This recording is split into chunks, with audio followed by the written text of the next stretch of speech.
రాజంపేటలోని BJP కార్యాలయంలో doctor BR Ambedkar చిత్రపటానికి పుష్పాంజలి ఘటించి అనంతరం బీజేపీ రాష్ట్ర కార్యవర్గ సభ్యులు నంద్యాల జిల్లా ఇన్ఛార్జి కర్నూలు ఎన్నికల అధికారి పోతుగుంట రమేష్ నాయుడు మాట్లాడుతూ మొదటగా 75వ రాజ్యాంగ దినోత్సవ శుభాకాంక్షలు న్యాయం స్వేచ్ఛ సమానత్వం అందిస్తూ 1949 నవంబర్ 26న మన రాజ్యాంగం చట్టసభలో ఆమోదించడం జరిగిందని తెలిపారు.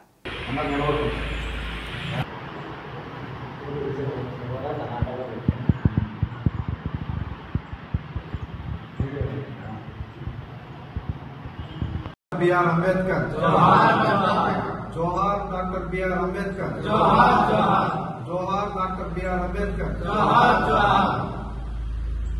అందరికీ నమస్కారం. 1949 జూన్ 26న డాక్టర్ బిఆర్ అంబేద్కర్ గారు రాసిన రాజ్యాంగం మన పార్లమెంట్లో ఆమోదించిన రోజు. అందువల్ల నవంబర్ 26వ తారీఖున రాజ్యాంగ దినోత్సవం మనం జరుపుకుంటున్నాం. మరి 1949 నుంచి ఈ రోజు 2024 ఇది 75వ రాజ్యాంగ దినోత్సవం. మరి ఈ 75వ రాజ్యాంగ దినోత్సవం సందర్భంగా ప్రధానమంత్రి నరేంద్ర మోడీ గారు ఈ సంవత్సరం అంతా కూడా వారికి నివాళులర్పిస్తూ రకరకాల కార్యక్రమాలు చేపట్టబోతున్నారు.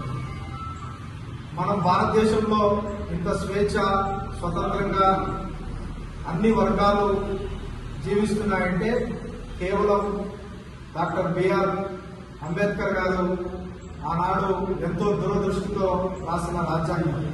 ఈ రోజుకి కూడా రాజ్యాంగం చాలా మందికి తెలియదు, కొద్దిమందికి తెలిసినా దాంట్లో పూర్తిగా ఏముందో అర్థం చేసుకోలేదు.